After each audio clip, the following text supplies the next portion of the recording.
The reason I wanted to be up here today is to talk to you about the Guild. The Guild does a lot of good things for us. A good friend of mine I worked with for many years introduced me to the Guild. He said, "You ought to try it out. It's the very last." I appreciate his efforts to get me involved. What I like about the Guild is the fact that you're with other people that do like things, and you learn from that.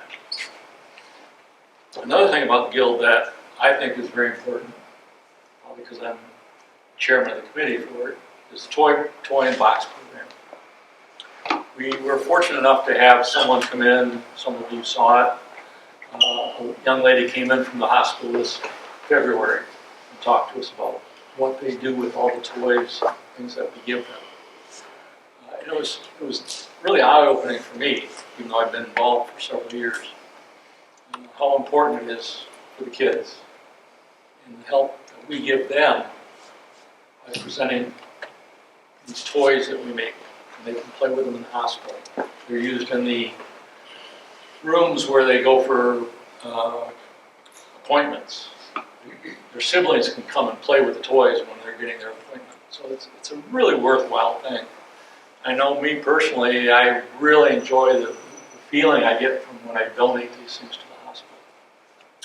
So I want to talk to you about how to make toys. Last year, we were kind of down. We lost one of our more prolific toy makers. We had to cut back. But we were down by over 150 toys. There are guilds that make 12,000 toys a year. They have a workshop. They do mass production. Their toys are not as nice as ours. They're simple to get that many made. I'm not looking for 15, 12,000, whatever it is. I'm looking for enough to get to the hospital so we can help the kids. Fortunately this year, Dan Holowicki is the other person on the committee. We pushed to get more help. And fortunately, we have gotten help on the box side. We've already delivered 12 boxes to the hospital this year early because they were running out from the 13 we gave them in December.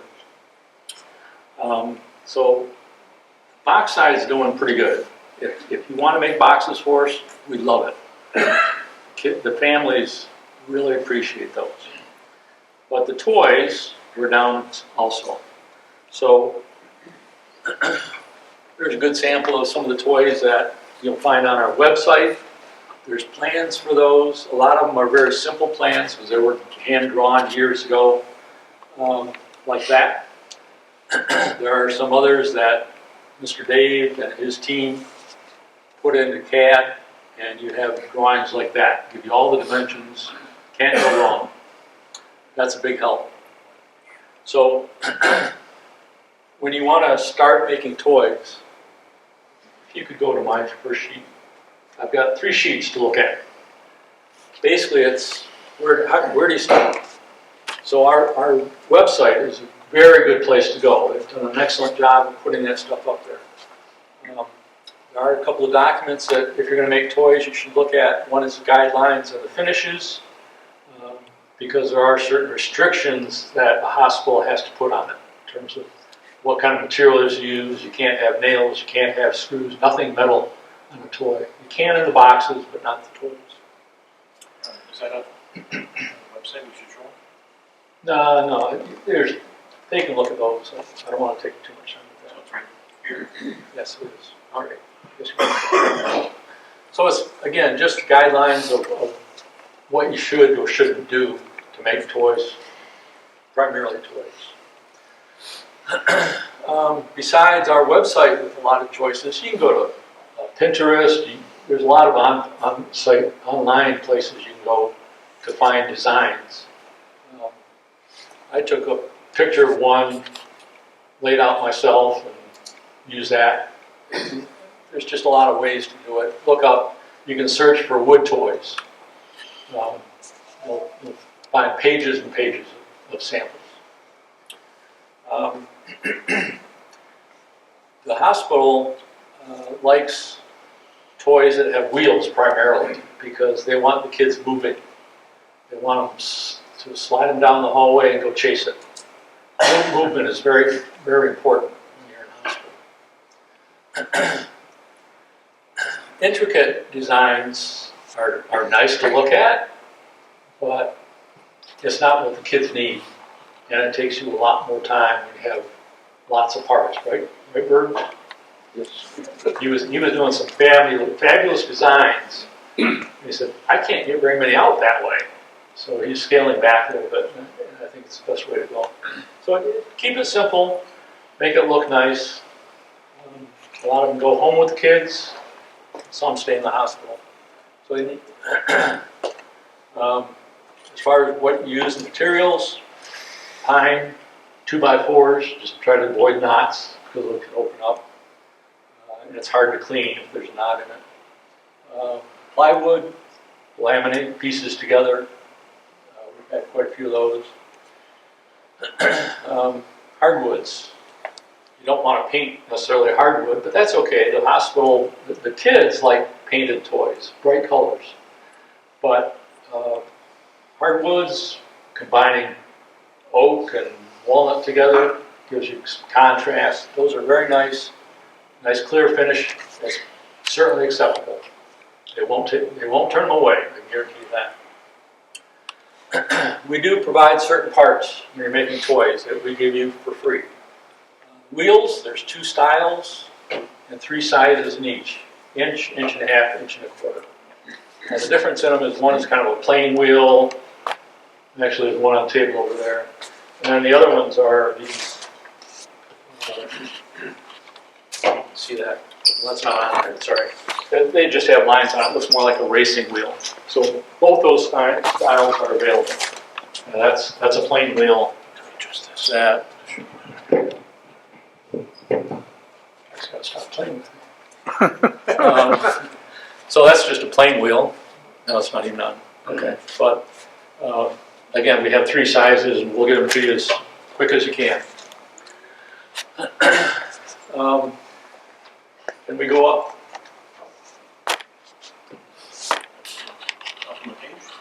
Move the page up, yes. Okay. Quick few details. No sharp edges. If you machine 2 sides of a piece of wood, that's a pretty sharp edge on there. I've gotten a few cuts myself. So round off the edges. No metal parts, as I said. Finish. The staff needs to clean it. So if you have rough wood, that's hard to clean. So they need to be smoothed out. You need to get at least a 240 grit sanding on it. And make sure, I like to prime them because that helps to smooth out the surface. If you have end grain, it helps to fill that in.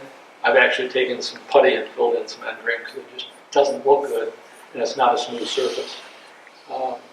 So because they need to clean and disinfect the toys because some of them are in the waiting rooms. Let's go up again. Okay, so ways to make the task easier. And I like to make a template. These are some of the templates I've made. You can use any thin wood. And the reason I like to make a template is because, number one, you can lay it out on a board and get maximum use out of that board. 2, you can put holes in it to mark where your wheels and maybe a eye hole goes or a window goes for drilling. You can put a handle on it. One of the things you can do with templates is to actually cut them on your router table if you don't have a bandsaw. This is, you'll never guess who from. Ken A Wolf. little special. Yeah, this is Ken Wolf's. I made a couple of these like his, but he uses a pad here to raise and lower based on the thickness of the wood you're going to have under here. This is the template. And what he did, was make little additions to it. So you can make some of these, take that off, put this one on, you make some of these. Pretty clever idea. So when you're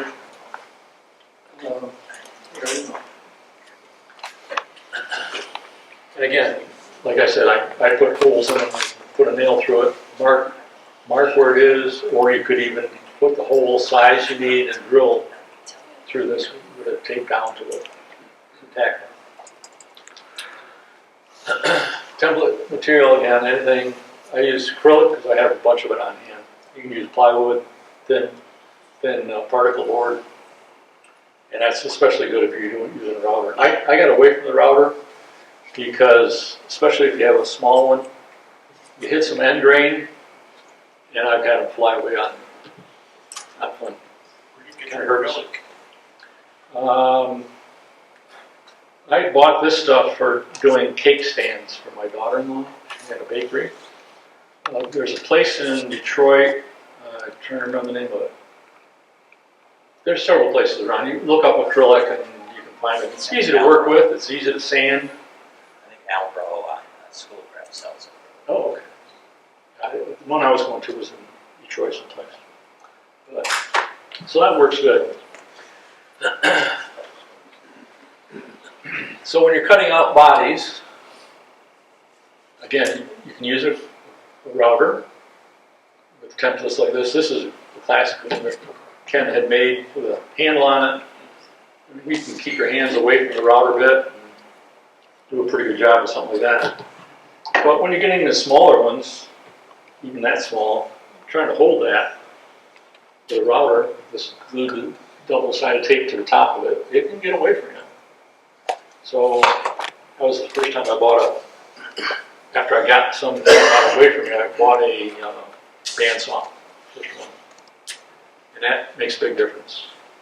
I later found a better way to do it, which was a CNC. But not everyone wants to buy CNC. So once you get it cut out, you can either drill the holes in them before, like if you have a template like that, you drill the holes in before you even cut it out of the wood, or you can do it later by putting these on with some double-sided tape and marking the holes or whatever. Once you get the holes drilled, make sure they're straight. If you have a drill press or drilling jig, use it. I know Ken had a great story of a guy who did all kinds of toys. Ken and he went to assemble them and they found out the holes weren't straight. So you might wind up with 3 wheels touching the ground, or it might go in circles instead of straight because the holes weren't straight.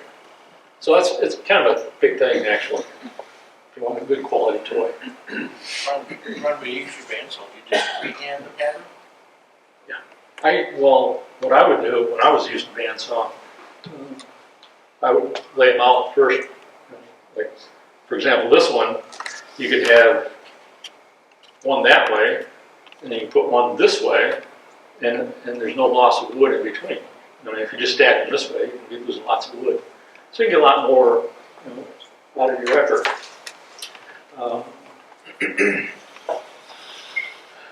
Any other questions so far? What do you use the nails for in those jigs? Are they double-faced tape? These are probably, I would use double-spaced tape. I think these are probably to mark where the holes are. Like he had a window in this one, and these are the actual holes. So I think that's why he had these small nails in there. I got a question. Yeah. Is there a need for hardwood? I mean, No. there's no need for it. I mean, if I brought some in, Oh, I'm sorry. Okay, Yeah. you mean you have some extra? pardon me, You're saying you have some extra hardwood? I have a lot of it. Oh, sweet. You know, Bring it in. I got powder post beetles, I got curly maple, stuff like that. Oh, yeah. Oh, yeah.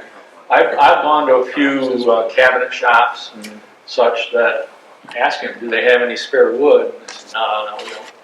So if I bring it in, I won't be taking it home.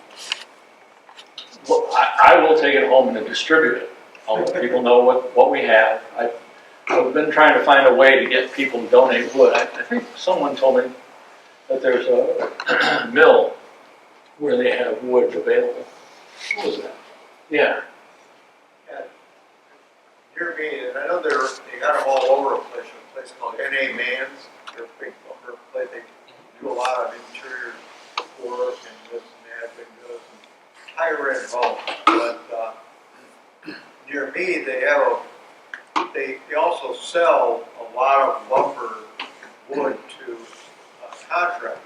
And if wood comes back, and I was telling Ron, I can get some, they just leave it outside, because, and they like you to take it, because otherwise they gotta have it in a dumpster and get rid of it, but they're usually 6 and 8 inch wide pine, 3/4 inch, but it might have a bow in it.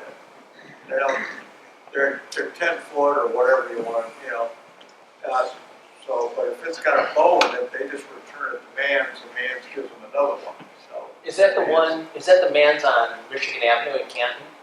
I live downriver, Oh, they're downriver. all over the place, they're in Romulus, Yeah. they're everywhere. But, So- yeah, NA Mann's, it's a big company. So if anyone has wood that you're not going to use, that'd be good quality for toys or boxes, let us know. I don't have a lot of room in my basement because I got so much stuff from the toy program down here now, because Connie, Ken's wife, she just gave, yesterday, she gave me 3 more 5-gallon buckets of wheels and stuff. And I've got tables of stuff in my basement right now, but we need wood. I mean, that would be help if we can dish it out to the members to make stuff for us. That would be great. You know, the hardwood idea, just seems to me like some of the toys can get to be really heavy. If it's large, yeah, it can. Got white oak, you know, that toy is close. Yeah. The pine one weighs this. Right. Yeah, if it's a large toy, yeah, they're gonna get heavy, no question about it. But, no, most of them are relatively small. These I make out of pine, but on these I only use 3/4. Typically you want 1.5 inches, maybe. What I found was, when I made these, I wasn't sure if it was gonna work very well, so I put an axle through it, because I use the balls on these. And so I have a solid wood axle going all the way through, and then each wheel attaches to it. So I took it and dropped it about 5 feet high. And sure enough, the whole bottom shattered out.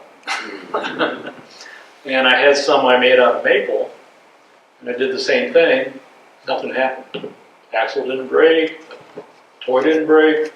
So yeah, you gotta be careful. I'm gonna try putting a bigger, because I have some of these already made out in pine. I'm gonna put a bigger hole, or I'm sorry, a bigger wheel, and move that hole up and see if that doesn't help strengthen it. I like the jig that you have there to paint it both sides. Yeah, I'm gonna get to those in a minute. Ron, does donated wood need to be pre-milled? No, No, this can be, a lot of us have, I mean, if someone doesn't have the capability to mill it, we won't give that to them. But some of us have that capability, so sure. Do any of the plans include SVG files if we want to do a CNC or a Tinker Origin or something like that? If you Yes. don't mind, yes. Yes. On the website, We can get it for you. okay, good answer. I like that. Yeah. Just write us a note, we can get it for you. Alright. DXF SVG. Okay, can you go up a little bit, Kevin? Okay, so rounding the edges, it's very important. They don't want any sharp edges, please. There are lots of ways to do that. Again, you can build jigs to attach them to round them. You can use a router bit. Typically, what I just use is a bearing. Cut out the outside, smooth that off, depending how you're cutting it, and then just use a bearing with a radius router. And that's a pretty easy way to do it. Especially if you're using pine, don't do it in one cut, even if it's a small radius, because you're going to have tear out.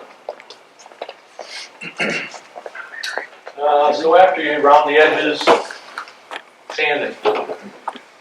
You want smooth toys, so depending on what the wood is and how paint or clear coat.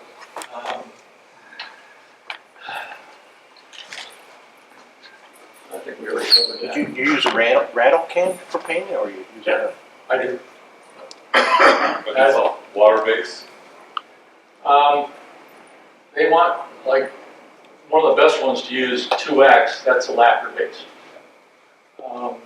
I don't think water-based is gonna hold up to their disinfectants. So they have very specific paints, as you'll find out in that finishing sheet that's online. So follow those guidelines. If you don't, if you have something else you want to use, you will need to provide information from that company saying it's not lead, there's no lead in it, which certainly most of the paints are now, unless it comes from overseas maybe. But they have to see a certificate from that. So it's going to be a little extra work for you if you use something other than what's on the list. In terms of clear finishes, Minwax, polyurethane is on there. So there's a lot of options. Just try to follow my guidelines, otherwise you get into trouble with that. Many types of fixtures. Let's go to the next one. I like that one. Oh, down, that one, right there. So, read that one.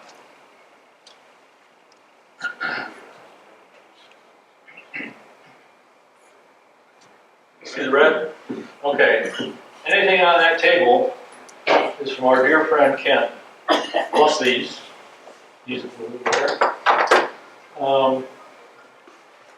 As you all know, he was very good at making jigs and fixtures.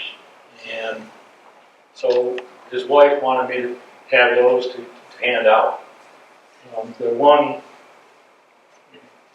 grab one of those.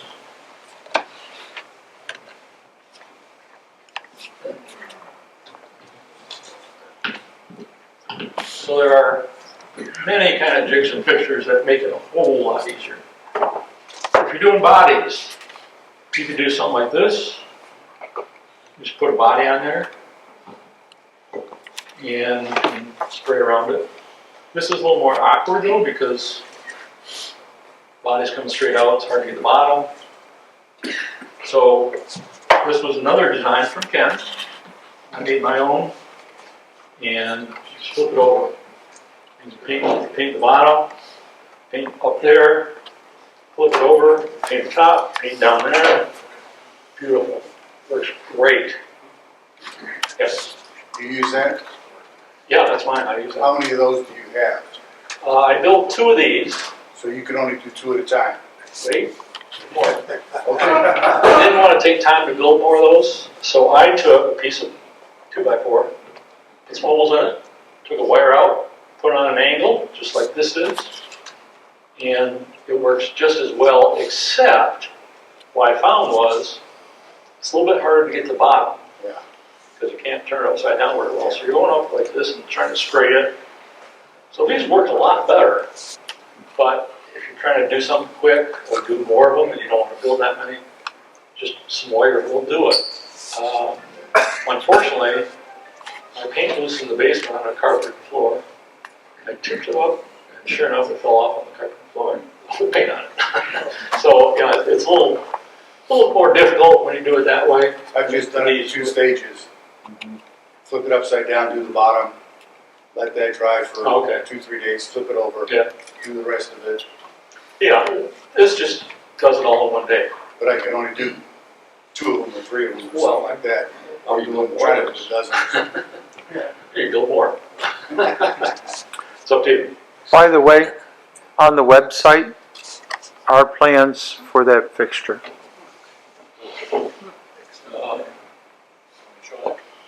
Yeah, it's underneath the toy. It's underneath the toy tab. Yeah, Dave got that on there. So while they're finding that, axles. A lot of times we paint our axles, right? Head. These are tapered axles. So you drill a 7/32 hole in it, and this will actually press into that. I always put just a little bit of glue in the hole, so I make sure this, because sometimes these axles aren't perfect. In fact, I've had some with no taper and they won't go in. And I've been able to just sand it down enough to get it in. But when you're painting them, this is a great little jig that Ken came up with. So there they are, right? Well, if you don't do something different, you're gonna stick to it, right? There you go. Isn't that cute? Question, Wheels, painting wheels. excuse me, Yes. got a question on that, Yes. bag thing, yeah. Yep. What do you do after the paint starts building up on that? Take them all off and just sand it down. I use the box in an ice pick, Oh, okay, yeah, yeah. threw away the box. You know, in woodworking, there's many, many different ways of doing something. I think I've done that in the past too, just use a box. Yeah, it is. But, you know, if you're doing a lot at one time, especially with these, because they're so small, you get a lot on there. Same with wheels. Just, yeah, that's good. Another Ken design. Buy some, I can't remember the name of the plastic, but basically the paint won't stick to it very well. Silicone? No, PTFE? I think that's it. So they're little, you know, rods. I just went on a lathe and cut them down to fit the wheel on it. So you got a shoulder, so it can't go all the way down. Fill it up with wheels, do one side, that dries, turn it over and do the other side. Very easy. So, again, anything on that table, I want you guys to help us. So I'm offering you stuff for free. So you grab these and you'll be on your way to doing it. I have a couple other things up here that I didn't go over yet, but our friend Dan, who likes to think he's as good as Ken in terms of making jigs and fixtures, but he is pretty good. He made this. This is how he puts that on his machine. And so this locks it in place. For example, he uses this for drilling holes, I believe. No, he doesn't. I'm not sure what he uses it for. Because he's got a layout on it. I don't know if you can see the lines, but it's a race car. It's got the holes marked. What, oops, I'm sorry. What, get closer. See that? So it's got, he lays them out, marks the holes, and then he puts it in here, but I guess at this point, I'm puzzled with what he's doing with it once it's in here. He couldn't be here today, unfortunately, so he gave it to me and said, oh yeah, I do it this way. Perhaps for the drill press to. Yeah, it's the only thing I can think of, but he certainly doesn't drill all the way through, so. To flip it over and then the other thing. Yeah, anyway. So there's many different jigs. This is what, and this is clearly store-bought, but it's a very small part. You wouldn't want to do that on a router, or even try to hold on. Well, drill press wouldn't be too bad, but if you're routing those edges, but he just uses that to put on his router and move around. When you're assembling toys, I don't think we covered that, did we? Right, here's the jigs. Fixture jigs. The fixture jigs from the website. Oh, okay, yeah, there's one. Got Ken Whoop on it, yep. We were making handles. Ken showed us how to make handles for clamps like this. So make your own instead of buying them. So there's this thing there for that. Again, we have many toy designs. If you click on those, then it'll come up with a plan. Here's the picture for painting the bodies.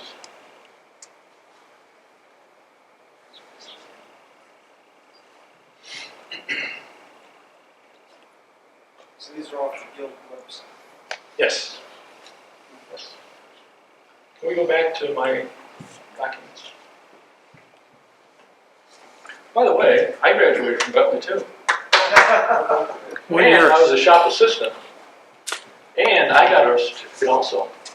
Except, they mixed up my name with somebody else's. It lived right down the street from me. So they sent him the announcement to come for the certificate. So I never got it. Have you stopped in to see your graduation picture next door? Is it? there's a senior lounge in the rec center part, and they have all of the class pictures from Bentley Oh, my goodness. in there. It isn't. My wife's in there, that's why I know. Oh, okay. I haven't looked. Don't want to look. So these are some of the designs that Dan has made.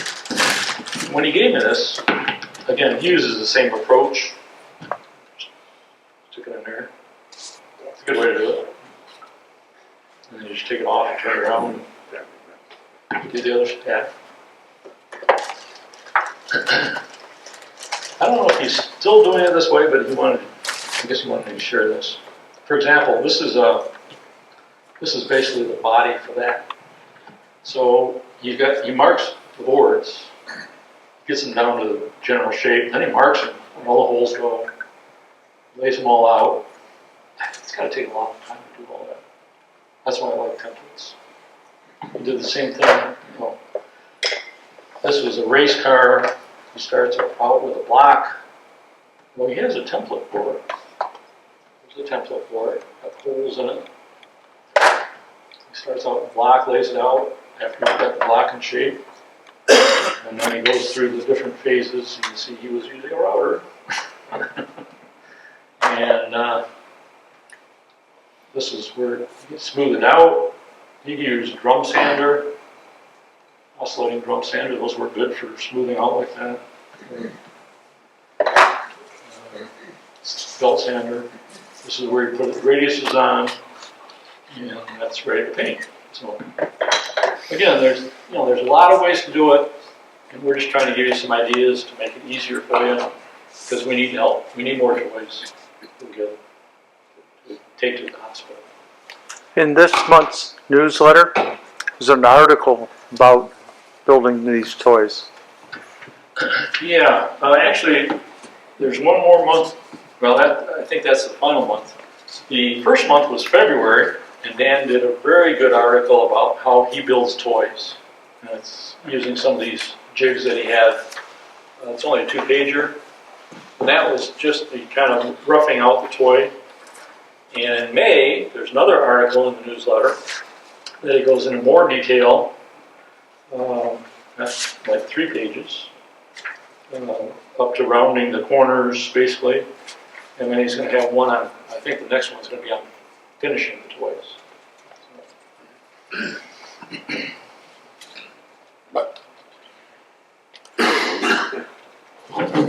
Okay, I think. I'm missing a page. Does that wrap us up, Ron? Did I cover everything? No, a couple more items. So we got them painted, assembly. We provide nylon washers, okay? And that nylon washer goes between the body and the wheel. Makes it smoother running. The wheel won't rub on the body. So those are good to have. And I said that was a press fit in there, right? So if you bang that in, it's going to lock that wheel up, even if the washer's in there. It's happened to me when I realized I forgot to use my spacer. So that is a spacer. All you do is put it in there, assemble it, and you pull it out.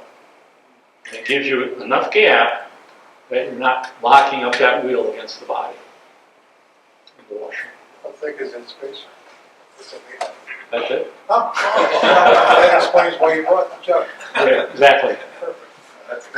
So I've actually given these away to some people already, but I use 4 at a time. So I do one side, lay the body flat out on something, do one side with that in there, and actually you can do just one side at a time. So you do those 2. I have a board that will rest on here, and the cap goes in, so I don't want to push on that anymore. And then I do the same thing on this side. If you let it rest on that, you're going to be pushing that one in, and you're not going to have as much clearance. That's why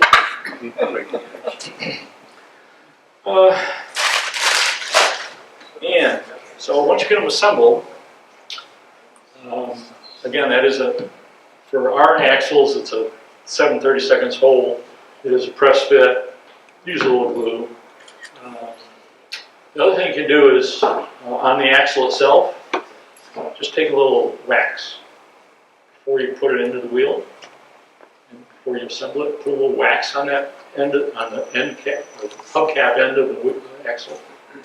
And that little bit of wax will help the wheel run smoother and not bear down or start wearing it out as easy. Finally, the hospital likes to get the parts in boxes. We've had some people bring stuff to us in bags. It's a little hard for them to handle. You can't stack them. So we ask that you put them in a box. And online, there's a label that it's right on the website, right below the location for the guide and painting requirements. There's another line that says there's a label that we want you to put on the box. It shows what kind of toy, how many. You can put your name or not. It's up to you. That helps them sort and know what's going where. They got to store all the stuff until they start passing it out. So you cut out one of those for each box and put what's on it. And I like to put pictures of my stuff on the box also. It really helps them understand what's in there. So, any other questions? Notice the form, you can fill it out on the stupid computer, so you don't have to hand write. Okay, thank you. I didn't realize that. Does the hospital have any big preference? I've seen cars, trucks, airplanes, helicopters, pull toys, animals. The only real, well, yes, there are some preferences that we learned from when she was here. Number one, wheels. They want wheels on them. Some people have made boats or planes with skids on them. What do you fly an airplane around? But if it's got wheels, they can roll. And they want the kids to move. That's very important. So, anything with wheels, basically. And one last thing.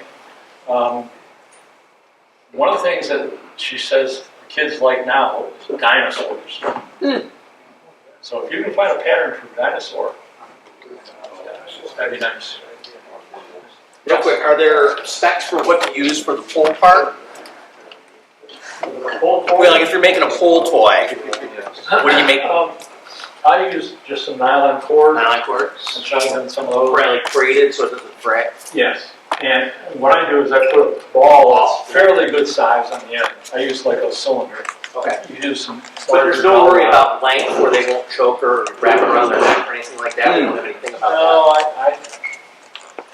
No, we didn't ask her that. Yeah. But they've never said anything about that within they're probably about that long. Yeah. Again, these little kids. They're little kids. 18 inches long. Take over, Jerry. Okay? Any other Take over. questions? Free stuff. Help us out, please. You can see he's passionate about this volunteer job he's taken on, so we thank